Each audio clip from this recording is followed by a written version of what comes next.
अरे भाई, इस तरह से चैंपियंस ट्रॉफी जीतोगे तुम लोग? पहले वनडे में इतना गंद कर दिया। वो इतने अरसे से इनको मोटिवेट कर करके मोहसिन नकवी, उसने करोड़ों रुपए स्टेडियम पर लगा दिया। वहाँ भूखी मर रही है, टैक्स हम दे दे के मर गए। हमारे देश के लड़कों ने कुछ करना है, देश का नाम रोशन करना है। वो अली जफर, ये एक आध दिन पहले ओपनिंग सेरेमनी में नाच नाच के उसके घुंघरू फट गए। घुंघरू तो एहतियातन बोल रहा हूँ, पता नहीं क्या क्या फट गया उस बेचारे। इतना उसने मोटिवेट करने की कोशिश की तुम लोग, करोड़ों रुपए लगाकर तुम्हारे लिए नया स्टेडियम बना दिया गया, और ये कर दिया तुमने ओपनिंग सेरेमनी में, सारे देश की लंका लगा दी। कसम से मुझे शर्म आ रही है। मेरा दिल कर रहा है कि मैं वो जो इतनी आवाम आई हुई थी ना लाहौर स्टेडियम में इनको सपोर्ट करने के लिए, उनसे माजरत कर लूं। कसम से सॉरी बोलने को दिल कर रहा है यार। इतने लोग आए हुए थे, बड़े अरसे के बाद खुशी थी कि यार कुछ चेंज हुआ है, हमारा स्टेडियम अच्छा बना है और हमारी टीम भी कुछ करेगी। फिर इल्जाम क्या लगता है कि इनके स्टेडियम में बंदा कोई नहीं आता। ये इंडिया को बहुत लोग सपोर्ट करने आते हैं उनके स्टेडियम में। आप लोगों के अंदर ना जज्बा नहीं है। अवाम के अंदर, अवाम के अंदर तो जज्बा है।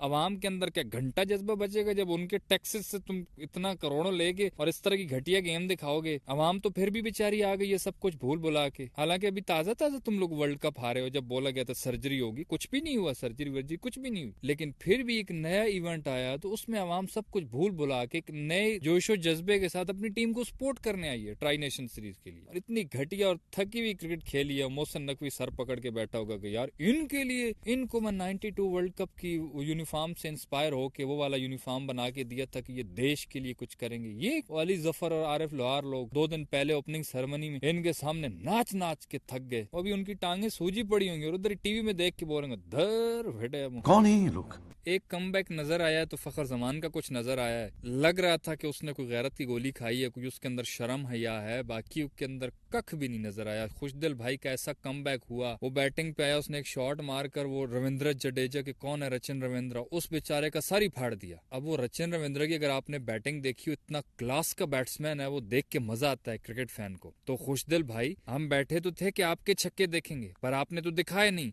लेकिन जो अच्छा खेलता है उस बेचारे को भी इंजर्ड करके बाहर भेज दिया, खूनो खून करके। उसने इसका कैच भी छोड़ा, अपने सर फड़वा लिया, उसने इसका कैच छोड़ दिया कि नहीं मैं इस भाई का कमबैक करवाऊंगा, बहुत अरसे बाद आया। इसने कहा ना ऐसे कैसे बेन स्टोक्स। वो सेंटनर के हाथों स्टंप आउट हो गया, चला गया। और बेन स्टोक्स से फिर याद आया, one and only Rana Ben Stokes सिर्फ बाहर बैठे हुए थे न्यूजीलैंड वालों। तभी मैं बोलूं तुम लोग बच क्यों गए हो? ये तो शुक्र करो हमने अभी तक वो तीर आजमाया नहीं, हमने छुपा के रखा हुआ है। जो कीमती चीजें होती है ना वो छुपा के रखते हैं, हम एन वक्त पे निकालते हैं। अभी ये ट्राई नेशन सीरीज की हमारे अंदर वैल्यू क्या है? ये तो एवं ही है। हमने तो जीतनी है चैंपियंस ट्रॉफी, और खास तौर पे चैंपियंस ट्रॉफी का जब फाइनल होगा ना तब हम राणा जी को आजमाएंगे, उससे पहले ना। यकीन करो पिछले कितने सालों से हम भी देखते आ रहे हैं क्रिकेट, हर दफा हम यही कहते हैं कि यार वो थोड़ा सा बस इधर से कैच हो गया, थोड़ा सा बस ये रन आउट हो गया, थोड़ा सा बस ये जो ऊपर नीचे हो गया, इस वजह से हमारे बैड लक हुई है, वरना तो हम बहुत बजाले में। हटो यार, अब इस चीज पे आप खुद इंसाफ करना। उनका जो एक ऑलराउंडर है फिलिप्स, वो भी बैटिंग ऑलराउंडर है ना, उसने बैटिंग में आके क्या की, कैसी धुर कूटी है इनकी, कितना मारा उसने, सेंचुरी बनाई है। और वो बॉलिंग पे जब आया, सबसे पाकिस्तान की इंपॉर्टेंट विकेट फखर जमान जो आउट नहीं हो रहा था, 84 पे खड़ा था वो। न्यूजीलैंड को तो जब भी वो देखता है तो उसके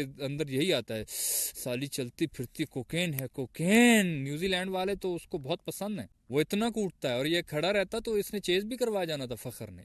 इसकी विकेट उस बंदे ने ली है फिलिप्स ने। बैटिंग में भी आके सेंचुरी बनाई, बॉलिंग में भी आके सबसे इंपॉर्टेंट विकेट ली। तो ये होते हैं ऑलराउंडर। हमारे ऑलराउंडर्स ने क्या किया, सलमान आधा जी और खुशदिल भाई ने। आधा जी ने 4.5 ओवर में 31 रन दिए, और खुशदिल भाई 9 ओवर्स में 66 रन दिए इस बंदे। और बैटिंग में भी एक कैच भी छूटा है इसका, लेकिन फिर भी 18 बॉलों पे 15 रन बनाए। फिर इनको देख के बंदा यही कहता है कि अमीरों के ऑलराउंडर्स और हमारे इतने तेजस्वी लोग हैं। अब होना तो ये चाहिए था कि लाहौर का स्टेडियम था, इस स्टेडियम पर इनकी सारों की जिंदगी गुजर गई हैं यहाँ पे खेलते खेलते अपने घर में। तो यहाँ पे तो कम से कम इनको कमांडिंग पोजीशन में होना चाहिए था ना। बट पता है इनके पास अभी भी क्या बहाना होगा, बहाने रेडी होते हैं हमारे लड़कों के पास। बहाना ये होगा कि वो तो हम जैसे ही अंदर आए तो ये देखा तो ये तो स्टेडियम कोई और था, पहले तो और था, वो कच्चा कच्चा सा था, ये थोड़ा पक्का पक्का सा हो गया। तो इसलिए हमें तो समझ ही नहीं आई, स्टेडियम की गलती है ना, स्टेडियम चेंज हो गया, स्टेडियम की गलतियां वो उन्होंने तोड़ के नया बना दिया, उनकी गलती है बनाने वालों की। मोहसिन नकवी साहब को कॉल करके बोला कि तेरी वजह से हुआ, ताकि वो बेचारा पछताए कि मैंने क्या किया अच्छा काम करके, मैं तो खुद पछता रहा हूँ। हमें बड़ी उम्मीदें थी और मुझे लगता था, सीरियसली ऐसा लग रहा था कि पाकिस्तानियों को बड़ा इन्होंने इज्जत से नवाजा है, नए जोशो जज्बे के साथ आएंगे तो ये जितवा देंगे, पहला वनडे मैच आराम से जीत जाएंगे। न्यूजीलैंड का ना मार्क चैपमन था, वो भी बाहर बैठा हुआ था, डेवन कॉनवे, इतने मेन खिलाड़ी भी इनके नहीं थे। तो मुझे तो लगा था कि आसानी से जीत जाएंगे हम लोग, बट जब वो लोग बैटिंग पे आए, शाहीन अफरीदी ने जब पहली ओवर में विल यंग को आउट किया, मैंने कहा ले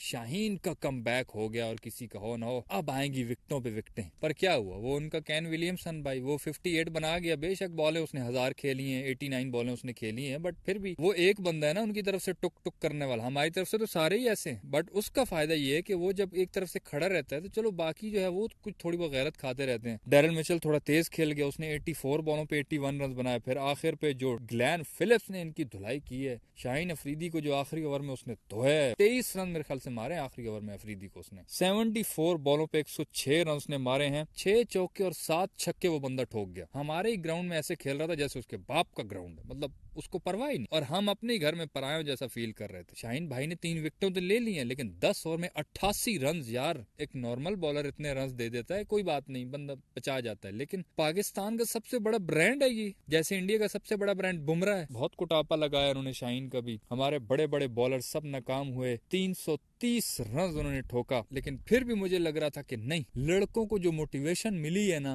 जो इनकी तारीफें हुई हैं, उस वजह से ये लोग करेंगे। लेकिन एक बात तुम लोग मानो ना मानो, जब हमारी टीम को इज्जत दी जाती है ये बकवास खेलते हैं, जब इनको लितरो लितरी थोड़ा बेइज्जत किया जाता है ना, तब ये बहुत अच्छा कमबैक करते हैं। तो तारीफ बहुत ज्यादा इनको दे दी गई थी, हालांकि कारनामा कुछ किया नहीं था। सुपरस्टार, ब्रांडों में ब्रांड, ये सब चीजें तो ऐसे बोल दिए जाते हैं जैसे T20 2024 का वर्ल्ड कप इन्होंने ही जीत के लेके आए हैं अपने घर में। यूएसए से हारने वाली टीम से बंदा क्या उम्मीदें हम भी लगा के बैठ जाते हैं। हम पाकिस्तानी फैंस भी ना छोटी छोटी खुशियां ढूंढने की कोशिश करते हैं, कहीं से कुछ थोड़ी सी उम्मीद की किरण नजर आए, हम फिर इनको सपोर्ट करें। कसम से 1-2 दिन पहले ऐसी मुहब्बे वतनी फिर से जाग गई, ओपनिंग सेरेमनी देखकर, नई पाकिस्तान की किट देखकर, ऐसी मुहब्बे वतनी, नया स्टेडियम देख कर के नहीं हमारे लड़के दिखाएंगे, हमें फिर से खुशी देंगे। लेकिन ऐसी बकवास क्रिकेट जब खेलते हैं ना, फिर बंदा अपने आप को कोस रहा होता है कि हाँ ये तो वही है पुराने वाले, मेरी गलती है कि मैं इनको सपोर्ट कर रहा था खामखा। बहरहाल फिर भी मुझे उम्मीदें थी फखर जमान की वजह से, और मैंने कहा चलो बाबर ओपनर आ रहा है तो कुछ कर लेगा। रिजवान ने भी प्रेस कॉन्फ्रेंस में अगले दिन कहा था कि किंग कर लेगा, पर वो किंग नहीं कर पा रहा भाई आजकल। बेचारे को ये बताओ कि तू सल्तनत का किंग नहीं है, तू बैटिंग का किंग हम तुझे कहते हैं, तो बैटिंग में रन्स कर। उसका जिसने फोन भी चुराया ना उसको वापस करो, उसी टेंशन में